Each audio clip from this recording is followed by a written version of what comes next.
Before the world knew the name Ed Gein, he was simply the younger son of a troubled farm family in rural Wisconsin.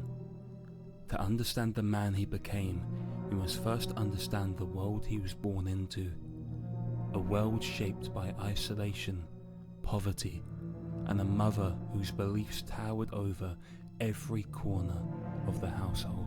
Augusta Wilhelmine Gein was a stern, deeply religious woman of strict Lutheran faith.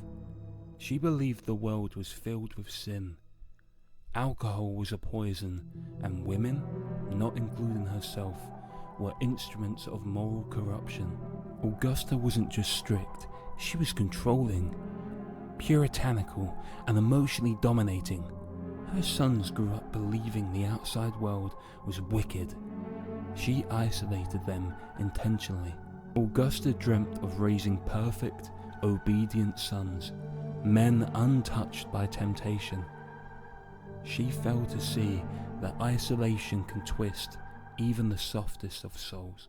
Ed's father, George Gein, was almost the opposite of Augusta. Struggling with alcoholism, frequently unemployed, and beaten down by life, George was a weak figure in the home. A man who could neither support his family nor stand up to his domineering wife. In many ways, the boys grew up with one parent in charge and the other merely present. George's instability likely pushed Augusta even further into control. Ed and his older brother Henry watched their father fade into the background. A warning, perhaps, of what Augusta considered a sinful life. Though raised under the same roof, Ed and Henry developed differently. Henry, 4 years older, was grounded, practical, skeptical of their mother's fierce teachings. Ed, however, adored Augusta. He clung to her every word, her warnings, her stories, her fire and brimstone view of humanity. Ed saw his mother as almost saint-like. Henry saw her as controlling. This difference created quiet tension between the brothers. The boys attended school, but even there Ed stood apart. His shy demeanour, odd mannerisms, and feminine voice made him an easy target for teasing. Yet every afternoon he returned home to Augusta, his only refuge and his only world. In 1914, Augusta and George purchased a 195-acre farm just outside of Plainfield, Wisconsin, a place isolated by miles of fields and marshland. To Augusta, it was perfect, far from outsiders, far from temptation, far from anything she considered sinful. To the children, it was a prison disguised as a home. Ed spent hours reading adventure tales, medical books, and accounts of tribal rituals, subjects Augusta would have despised if she had known. Henry, meanwhile, dreamed of escape. In April of 1940, George Gein died from heart failure, brought on by alcoholism. Ed was 33 years old. With their father gone, the brothers took on odd jobs around town to support themselves and Augusta, from handyman work to threshing labour. Locals described Ed as quiet and polite. Everyone liked him. No one feared him. Not yet. Despite their shared hardships, tension simmered between Ed and Henry. Henry openly criticised Augusta's worldview, calling her harsh, irrational, even unhealthy for Ed. Henry worried about his brother's dependence. He wanted Ed to see the world beyond the farm and Augusta. These conversations troubled Ed deeply. Henry cared about Ed, but he didn't worship their mother like Ed did, and that caused friction. People around town noticed. The event that would haunt Plainfield occurred on May 16, 1944. A brush fire got out of control on the Gein property. Henry and Ed went out to contain it. As the flames died down, Henry disappeared. Ed reported his brother missing. Searching in the fading light, officials found Henry lying face down on the ground, dead. Though the ground around him was barely touched by the fire, investigators ruled it an accident, cause of death, asphyxiation. But the rumours never stopped. Locals noted troubling details. Henry's body was found in an area the fire never reached. He had bruising on his head and body, though it was never formally investigated. Ed seemed oddly calm during the search, and reportedly led authorities directly to Henry's body without difficulty, even though it was dark and the area was large. Did Ed kill Henry? We can't prove it. But the circumstances are strange. Henry was the only person who openly challenged Augusta. If Ed saw that as betrayal, it's possible he reacted violently. Officially, Henry's death remains accidental. Unofficially, many believe it was Ed's first act of violence. Later that year, Augusta suffered a series of strokes. Ed cared for her devotedly, his love for her unwavering, consuming. In December of 1945, she died. Ed was devastated. When Augusta Gein died, the world didn't just lose a woman, Ed lost his entire universe. Ed didn't just love his mother, he depended on her emotionally, morally, spiritually. She told him what was right, who to fear, how to live. Without her, he had nothing. He was 39 years old, but emotionally, he functioned like a child. Augusta's death left him alone, without guidance or structure. And in that emptiness, something began to unravel. Ed locked Augusta's room the week after her funeral. The parlour she tidied so obsessively, the bedroom where she prayed every night. Dust would gather, but no human hand would touch those spaces again. To Ed, those rooms became sacred, an untouched sanctuary from a world he could no longer face. He preserved her living spaces exactly as they were. This is classic behaviour in extreme grief and pathological attachment. He couldn't let her go emotionally, so he didn't let her go physically. But the rest of the house told a different story. A story of decay, disorder, and slowly loosening reality. After his mother's death, Ed withdrew from the world. He quit most social activities, stopped maintaining the farm, and began living in a small corner of the house. A kitchen, a makeshift bed, and piles of newspapers. Neighbours saw him less and less. Ed wasn't a scary guy. He was shy, gentle even, but you could tell. Something in him had gone hollow after his mother passed. Isolation, once imposed by Augusta, became self-inflicted, and isolation breeds fantasy. In the dead of winter, Ed's imagination became his companion. He read obsessively, newspapers, magazines, pulp fiction, but one subject stood out. Stories about death, anatomy, and the human body. What began as curiosity evolved into fixation. Ed began blurring the boundaries between fantasy and reality. He had no social structure, no mental health support, and no one to challenge his growing delusions. He grew convinced he could reconnect with his mother, not in life, but in spirit, in presence, in form. Ed developed a habit of visiting local cemeteries, sometimes late at night. He would linger by the graves of recently deceased women, especially those who reminded him of Augusta.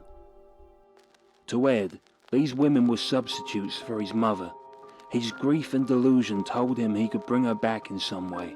These visits became the earliest signs of a psychological break, a ritual, a compulsion, a twisted attempt to fill the void she left behind.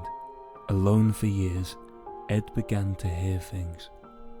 Voices, whispers, commands.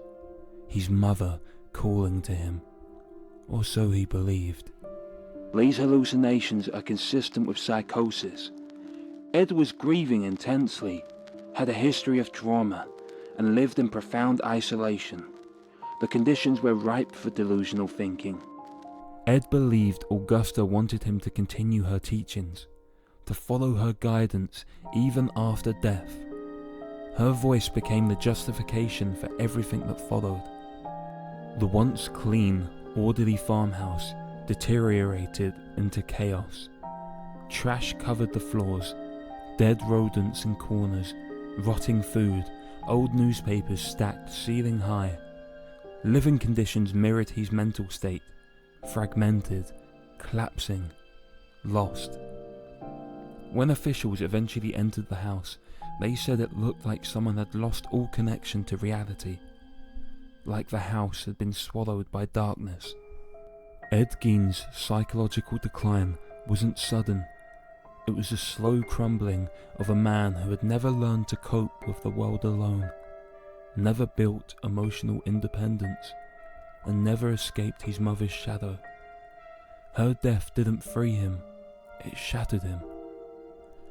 In Ed's mind, the boundary between his identity and his mother's identity was blurred.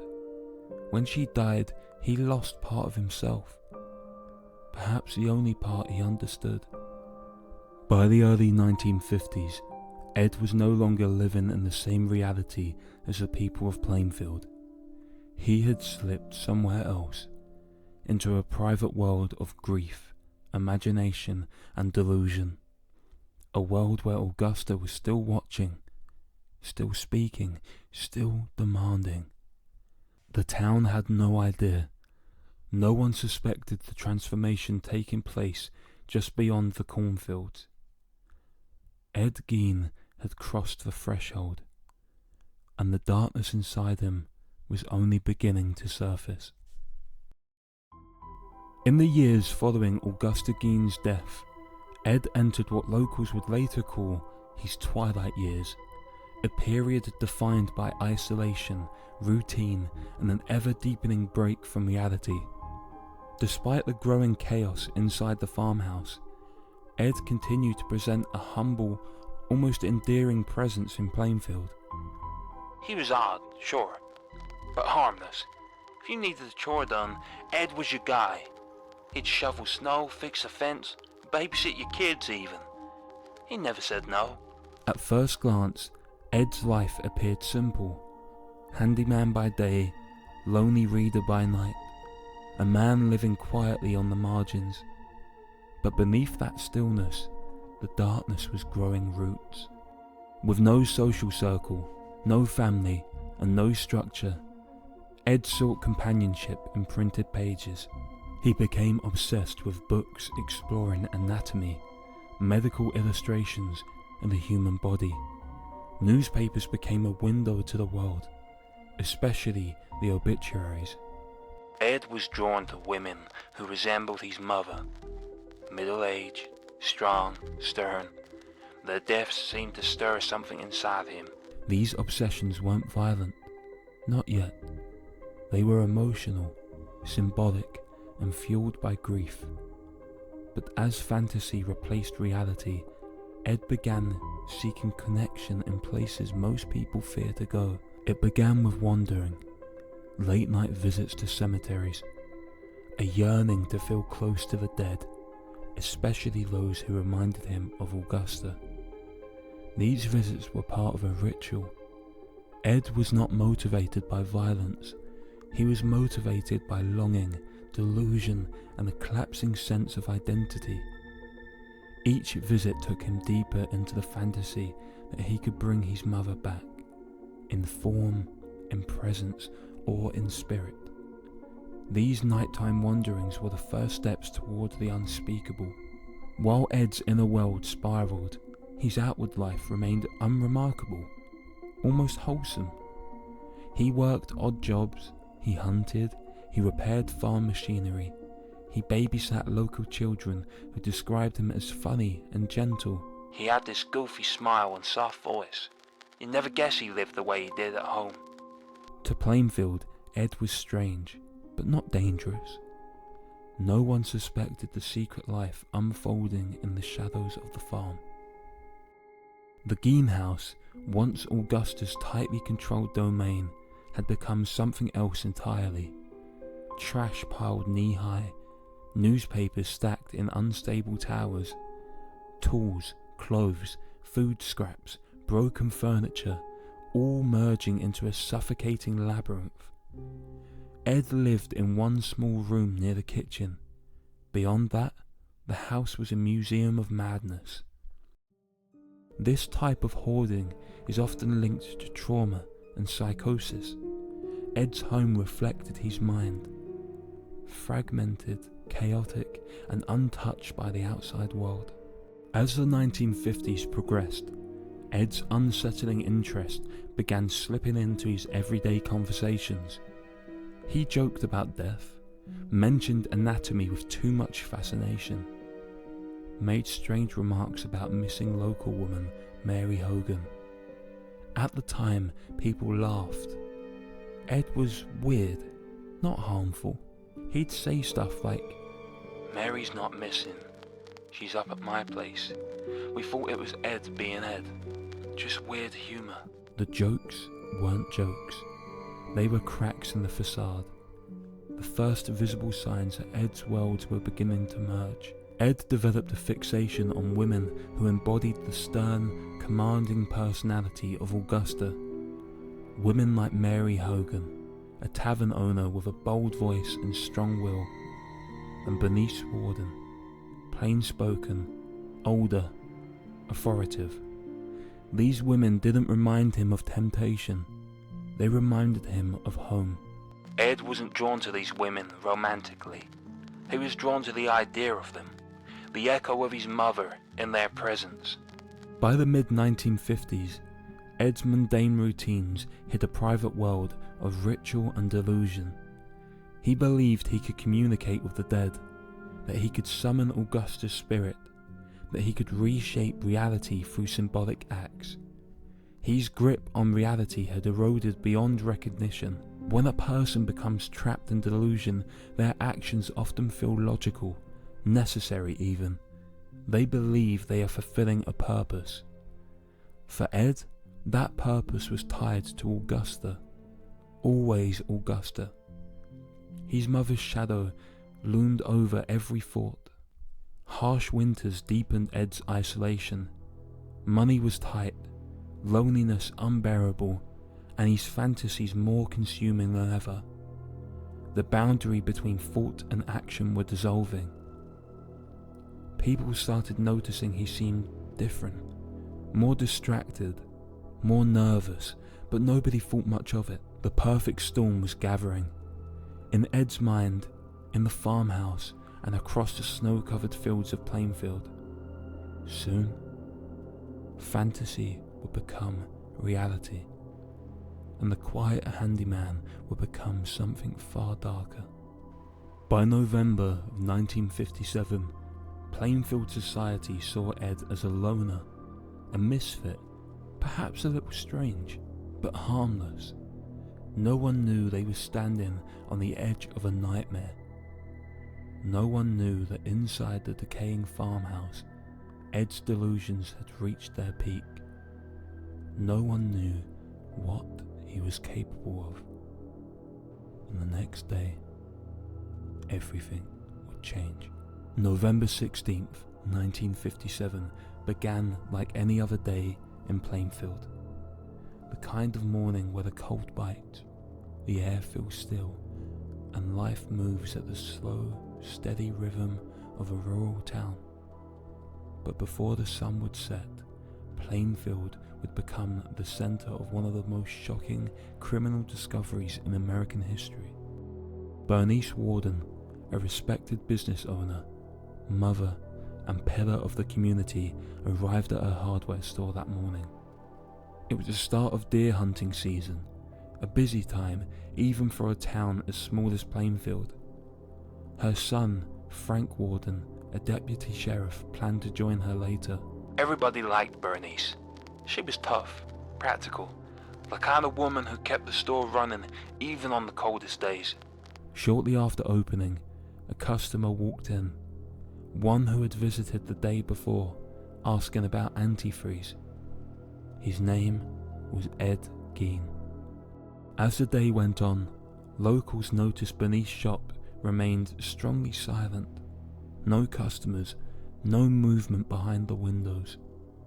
Her son Frank arrived around closing time and instantly sensed something was wrong. The front door was unlocked, the store was empty, and behind the counter something was out of place. Not violent, not chaotic, just wrong. Something had happened. Deputy Warden checked the sales log, a handwritten record of every purchase that day. Only one entry was listed under the morning's transactions. Antifreeze, sold to Ed Gein. That logbook was a turning point. The deputy knew Ed. Everyone did. And he also knew Ed had stopped by the store the day before. For the first time, suspicion cast a shadow over the mild, unassuming handyman from Plainfield. Sheriff Art Sly and his deputies were alerted immediately. This wasn't a simple disappearance. Plainfield was too small for people to vanish unnoticed, and Bernice wasn't the type to leave her store unattended. Once we saw Ed's name in that logbook, we didn't hesitate. Something wasn't right, and Ed was the last known person to see her. But before they could reach the farm, they discovered Ed wasn't home. He was in town having dinner with neighbors, calm, polite, as if nothing had happened. With Ed accounted for, Sheriff Sly and his team made the decision to search his property. The Gein farm sat miles outside of town, a lonely, deteriorating structure surrounded by fields and frozen earth. As officers drove up the long dirt road, the sun dipped below the horizon, and a sense of dread settled over the group. Everybody in Plainfield knew the Gein farm. It was old, run down, spooky even. But nobody imagined what they were about to walk into. The farm was dark, still, cold. The officers approached the front door, calling out Ed's name. No answer. The wind whistled through broken gaps in the siding, and the house stood against the night like a relic from another time. When the door creaked open, the smell of decay and neglect poured out, a warning of what lay inside. By this point, Ed's psychological world was fully collapsed. A person functioning at that level of delusion can be surrounded by disorder and never truly see it. The deputies stepped inside, unaware that what they were about to find would shock the nation. But that revelation was still moments away.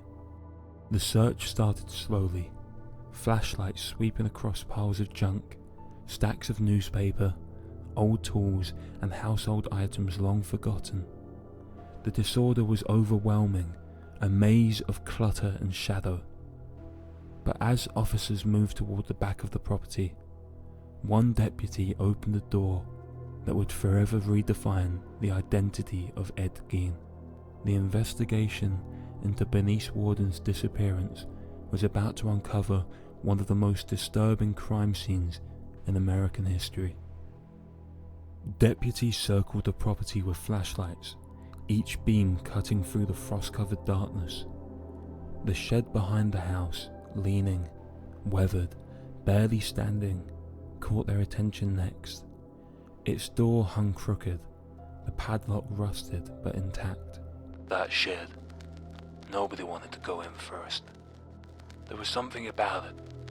Even before we opened the door, you could feel it. Something was wrong. When they finally forced it open, the first deputy inside froze. In that moment, the search for a missing woman became something far more horrific. The officers backed out in shock, calling for the sheriff. What they saw inside would mark the beginning of one of the most disturbing investigations in American history. After the initial discovery in the shed, Sheriff Sly ordered a full sweep of the house. No officer entered alone. The deeper they went, the stranger the environment became. Piles of debris, rotting food containers, newspapers decades old, household items stacked in ways that made no sense, rooms sealed off, untouched since Augusta's death, a labyrinth of neglect. The condition of the house itself was a red flag. It showed how far removed from reality Ed had become. It was as though time had stopped and decay took its place. And then came the moment when officers realized the true extent of what they were dealing with. Every room contained evidence of a mind unraveling, evidence that stretched far beyond one missing person. Within an hour, the Gein farm swarmed with law enforcement.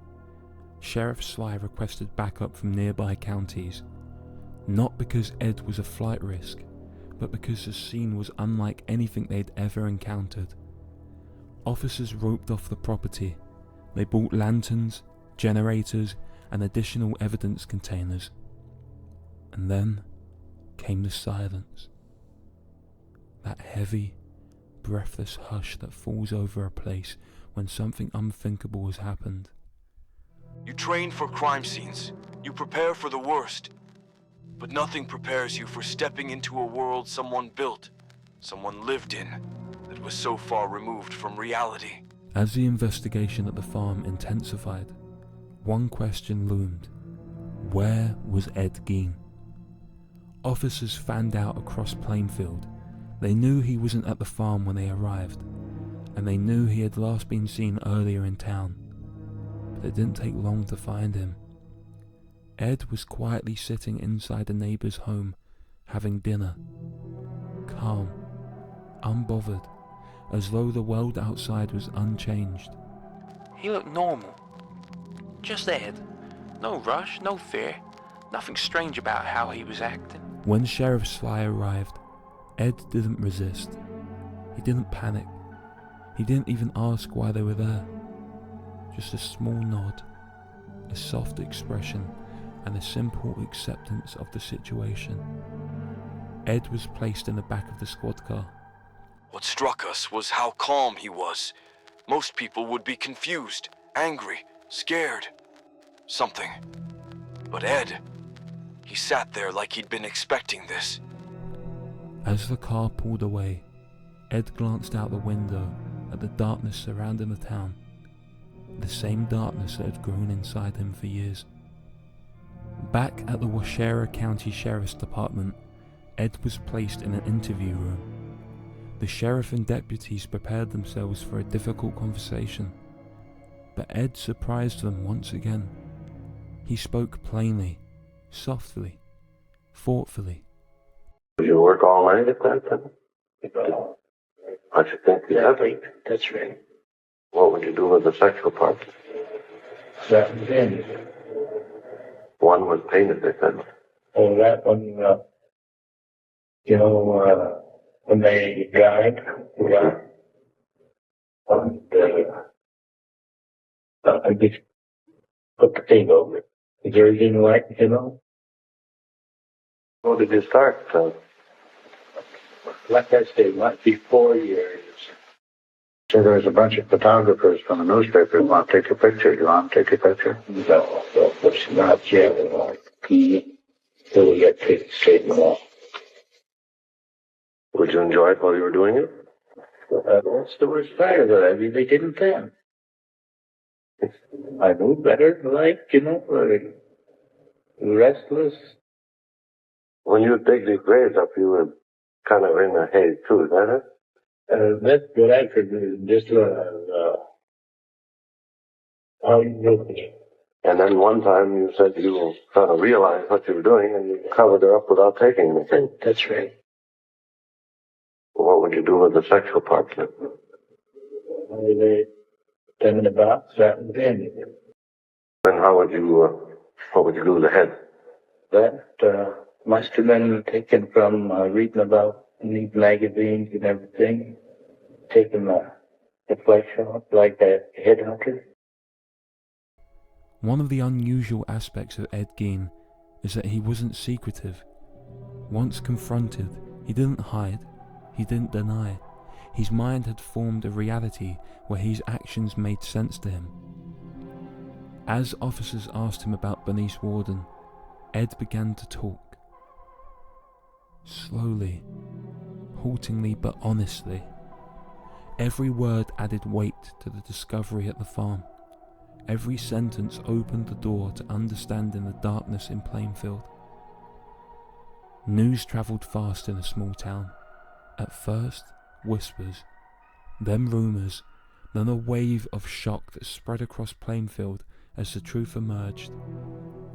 Ed Gein had been arrested in connection with the disappearance of Bernice Worden.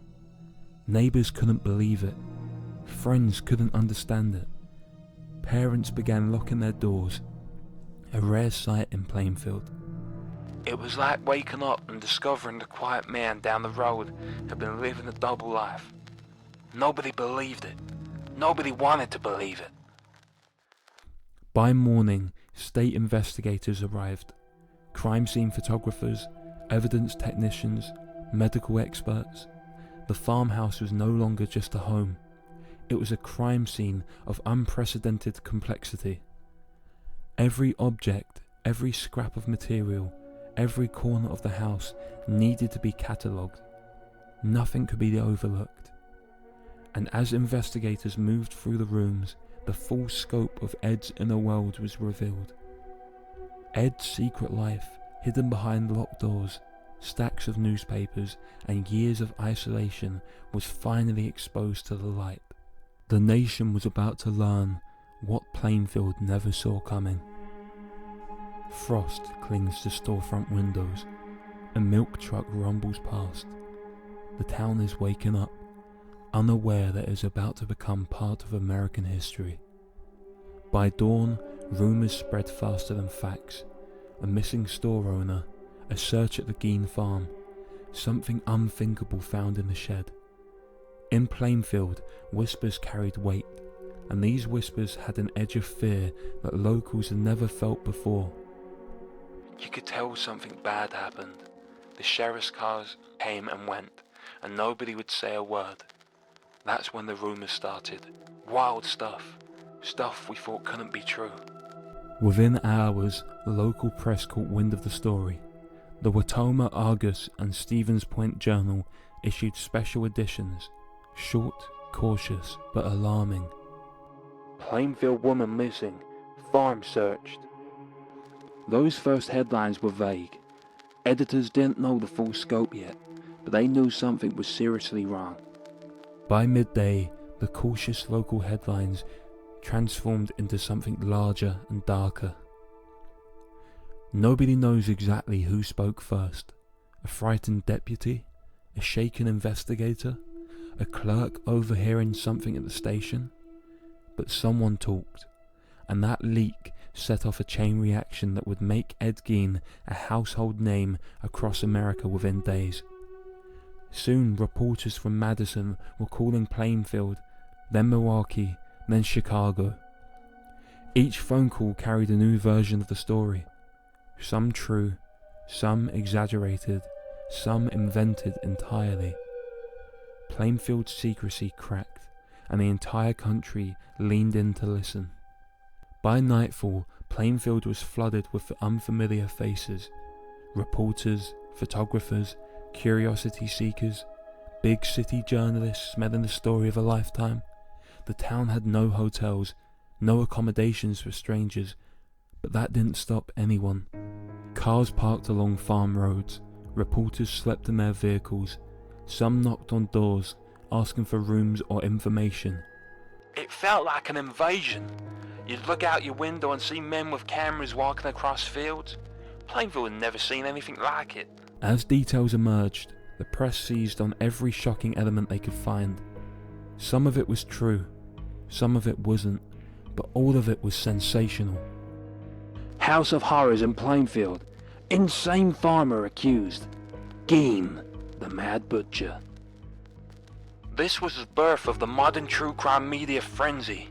Ed Gein became a symbol, an icon of depravity, before the legal process even began. Newspapers ran stories faster than facts could be verified. Radio reports grew more dramatic by the hour, and magazines began sending writers to Plainfield to craft long-form horror pieces for a fascinated nation. The line between journalism and myth blurred almost immediately. For the residents of Plainfield, the media circus was overwhelming. Parents kept their children indoors. Cases of reporters trespassing onto private property became common. Everyone wanted a quote, a rumour, a look at the farmhouse. Plainfield, a town of silence and privacy, was now the centre of America's morbid curiosity. It wasn't just a crime. It was the way the world treated it, like a spectacle. We didn't know how to handle that kind of attention. With reporters pushing for answers and rumours spiralling, Sheriff Art Sly made the decision to hold a public briefing. He stepped out in front of the cameras, tired, shaken, overwhelmed, and confirmed what the world already suspected. There had been a discovery at the Gein farm, and it was far beyond anything investigators had seen before. He said little. He chose his words carefully, but even restraint couldn't contain the story. The media took what little he revealed and built an empire of fear and fascination around it. Long before the trial, before the psychiatric evaluations, before any courtroom testimony, the public had already made up its mind. Ed Gein wasn't seen as a man. He became something else entirely. A monster, a legend, a cautionary tale whispered across America. What the public imagined was often far worse than reality.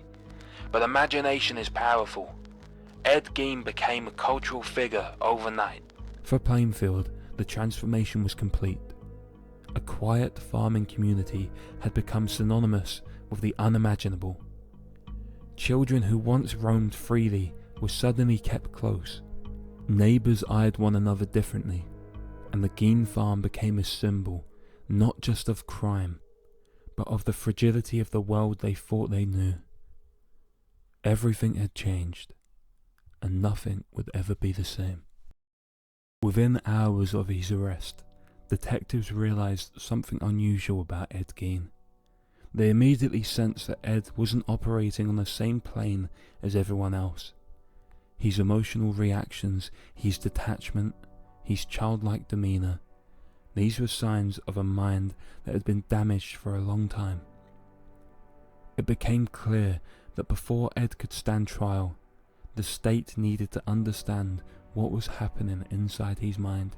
The state brought in some of Wisconsin's most experienced mental health professionals, men accustomed to war trauma, institutionalized patients, and severe psychological disorders. But none of them had ever evaluated a case like this. Their assignment? Determine whether Ed Gein was legally sane, whether he understood right from wrong, and whether he was fit to stand trial. The interviews began in a simple, undecorated room at the county jail.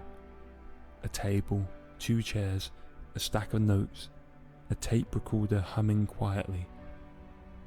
Ed entered calmly, hands folded, expression blank but gentle. He greeted each psychiatrist the same way. A slight nod, a soft smile. No fear. He had this almost childlike politeness. He wasn't guarded. He wasn't manipulative. It was as if he didn't register the enormity of what was happening. As the interviews continued, a picture emerged, one far more tragic than monstrous. Ed described his childhood with a strange mixture of affection and fear.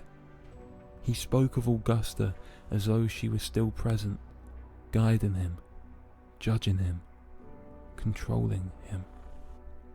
His memories were fractured, his emotions stunted, his understanding of the world filtered through years of isolation and delusion. Ed demonstrated signs of deep psychosis. His grip on reality was inconsistent. He moved between clarity and delusional thinking seamlessly. It was as though he had built a world inside his mind, a world more real to him than the one outside. When asked why he did certain things, Ed's answers weren't filled with malice or calculation. They were filled with confusion, loneliness, a distorted sense of purpose shaped by years of psychological decline. After days of observation, the specialist compared notes. Each one independently reached the same conclusion. Ed Gein was suffering from severe mental illness, specifically a form of chronic, long-standing psychosis. This wasn't temporary insanity. This wasn't a moment of madness. This was a lifetime of psychological deterioration rooted in trauma, isolation, and delusion. His beliefs were distorted, his perception of reality fractured.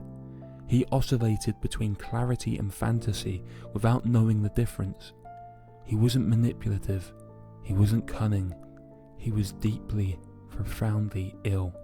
When the findings were presented to the judge, the courtroom fell silent. It was the official determination of the psychiatric board that Ed Gein was not mentally competent to stand trial. He was declared legally insane and ordered to be committed indefinitely to a state institution. It would be more than a decade before any court would revisit the question of his sanity. And in the years that followed, Ed Gein disappeared from public view, not behind prison bars, but behind the locked doors of a psychiatric hospital.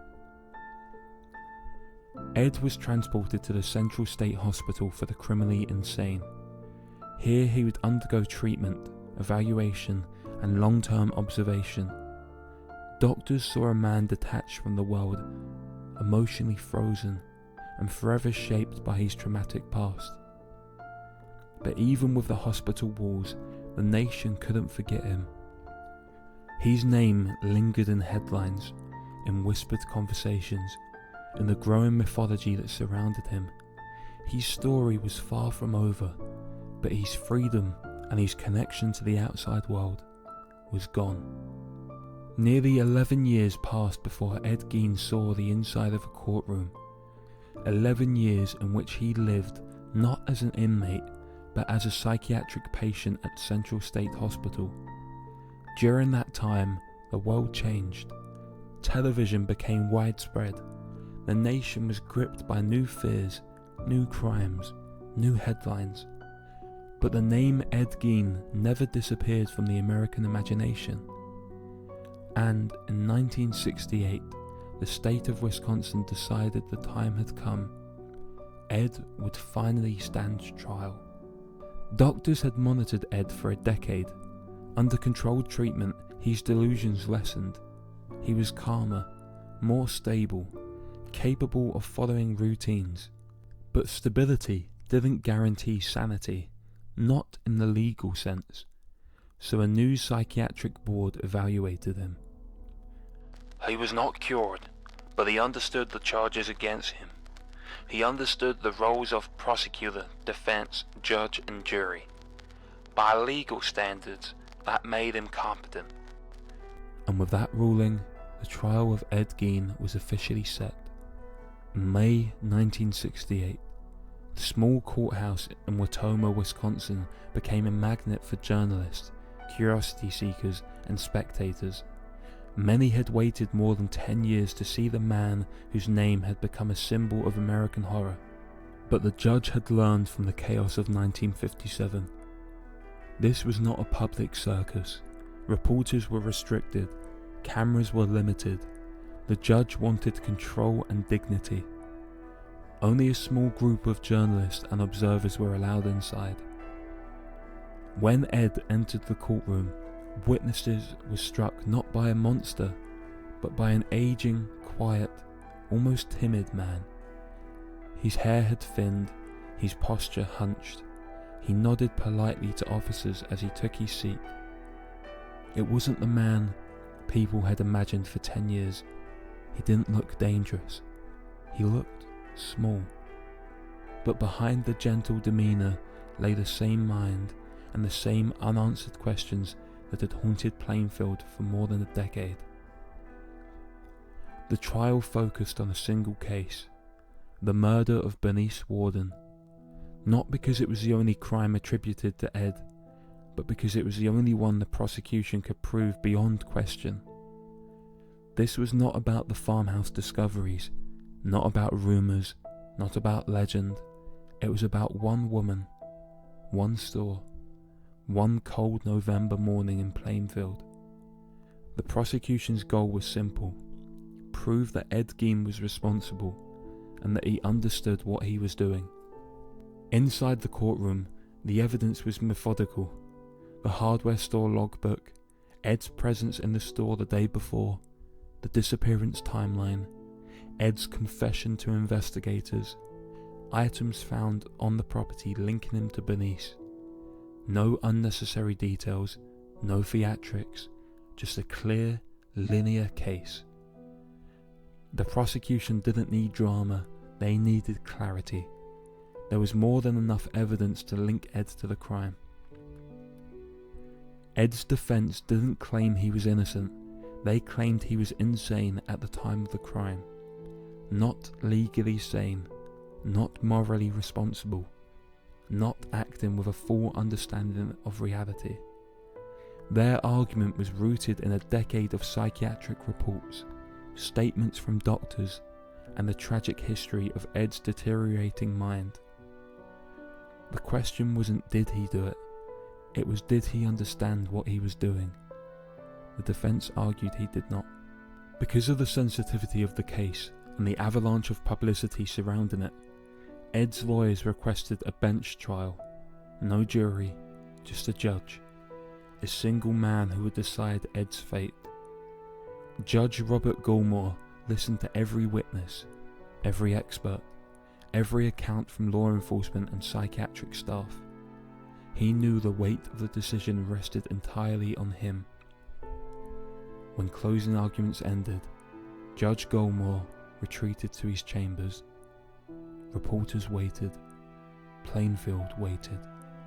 The nation waited. Hours passed.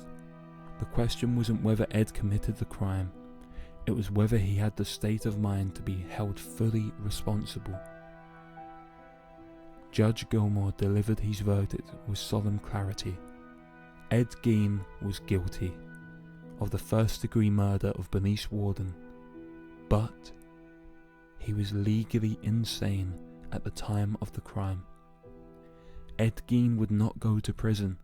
He would instead be committed indefinitely to a secure psychiatric facility. It was the only outcome that matched both the evidence and the psychological reality of who Ed was.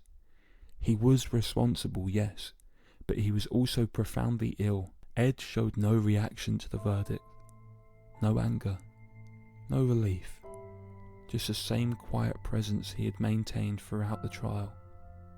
For the people of Plainfield, the trial brought closure, but not comfort.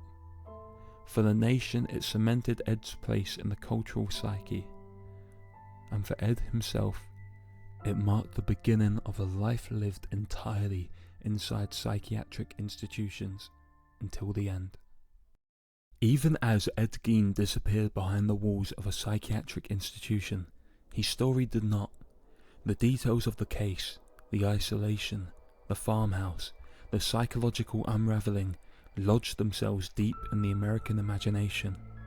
It wasn't just a crime, it was a cautionary tale about rural secrecy, mental illness ignored, and horrors hiding in plain sight.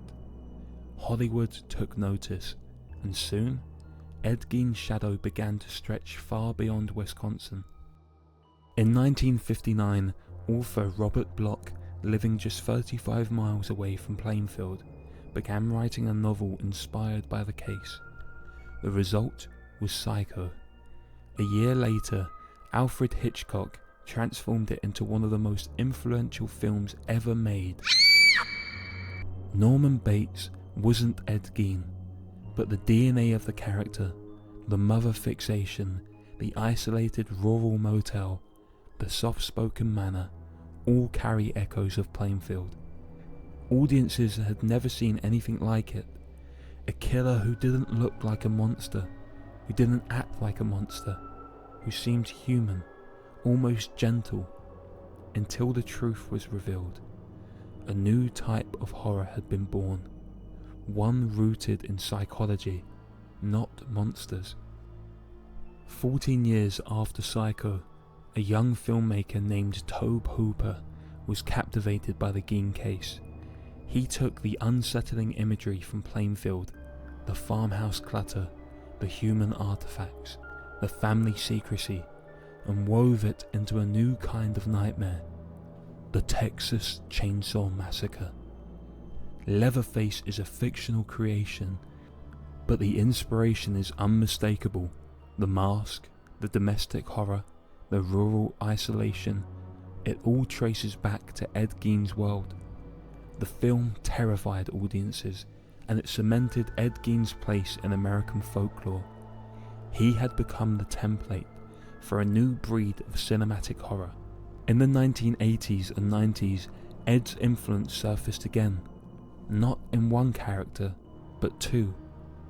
Thomas Harris drew from the Gein case while writing Red Dragon and The Silence of the Lambs, and two of his most iconic characters, Hannibal Lecter and Buffalo Bill, bear its fingerprints. Buffalo Bill's fixation on transformation identity and creating a new self through violence comes directly from the Ed Gein mythos, not the facts, but the cultural interpretation of them. With every adaptation, every novel, every film, the legend grew. As the decades passed, Ed Gein stopped being a man in the eyes of the public. He became folklore, a rural boogeyman, a symbol of hidden madness. People across the country spoke his name as if speaking about a ghost story. People who never met him, never knew the real Ed. They imagine a monster. But those of us who lived here, we remember the quiet man. Strange, yeah, but never the legend he became. The contrast between the real Ed and the fictionalized one only made the story grow larger. By the late 20th century, the true crime genre was exploding. Writers flocked to Plainfield, documentary crews traced Ed's footsteps, podcasts and tapes retold the story again and again. Ed became a fixture of American storytelling, not because of the crimes themselves, but because of the psychological unraveling behind them. His life became a case study, a warning, a cultural mirror. The story of Ed Gein endures because it touches a nerve deep in American culture, the fear that evil can grow quietly, that madness can hide in ordinary places, that behind a calm smile there may be a storm no one sees coming. But the legacy Ed left behind was never one he chose, and never one Plainfield wanted. As Hollywood built its horror icons, the real man who inspired them languished in a hospital ward, far removed from the legends his names fed. After his trial in 1968, Ed Gein was transferred to Mendota Mental Health Institute, a higher security psychiatric facility in Madison, Wisconsin. It would be the last place he ever lived. Mendota was a world away from the farmhouse in Plainfield. Sterile hallways replaced cluttered rooms, medical charts replaced hunting magazines, and constant supervision replaced years of isolation. But for the first time in decades, Ed's life followed a predictable rhythm, one that would remain unchanged for the rest of his days. The Ed Gein of the 1970s and 80s was not the figure of a legend, nor the man Plainfield remembered. He aged quietly, he worked simple tasks, and he rarely spoke of his past. Nurses described him as polite, soft-spoken, even helpful. He was no trouble. He did his chores, followed instructions, and try to be pleasant. If you didn't know his history, you'd think he was just a shy, elderly man. Time had stripped away the intense delusions that once governed his life. Medication steadied him, routine grounded him, but the mind that sparked fear for generations seemed, in these years, almost muted, a quiet echo of a storm long past. For nearly 20 years, Ed's life unfolded with near monistic simplicity. Breakfast at dawn, therapy sessions, group meals, hospital work assignments, usually in the kitchens or maintenance area, evening recreation, lights out. He listened to radio programs, read magazines, and enjoyed crossword puzzles. And when visitors asked him about the outside world, he always gave them the same gentle reaction: "I like it here." Whether that was acceptance, resignation, or simply the comfort of structured calm, only Ed knew. As Ed's life quieted, the world outside changed rapidly. New films used elements of his story. Books retold his past. The legend of Ed Gein continued to grow, while the man himself lived in near total obscurity. Inside Mendota, he knew almost nothing of the cultural phenomenon he had inspired. He watched the seasons change. He aged. He carried out his daily tasks. The world made him a symbol, but inside the hospital, he was simply Ed. By the early 1980s, age began to take its toll. Ed developed health complications. Nothing sudden, nothing dramatic, just a slow wear of time. Nurses observed he walked more slowly, spoke more quietly. His once sharp eyes grew distant. He spent more time in the infirmary wing.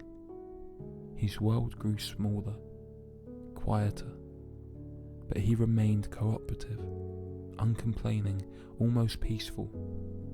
On July 26, 1984, after weeks of worsening illness, Ed Gein was moved to Stoughton Hospital for treatment. Doctors did what they could, but his body, 77 years old, had grown too frail. He passed away from respiratory and heart failure, quietly, without struggle, just before midnight. No crowds gathered, no reporters waited, no last words were recorded. The man whose name had filled headlines and fueled nightmares left this world in silence.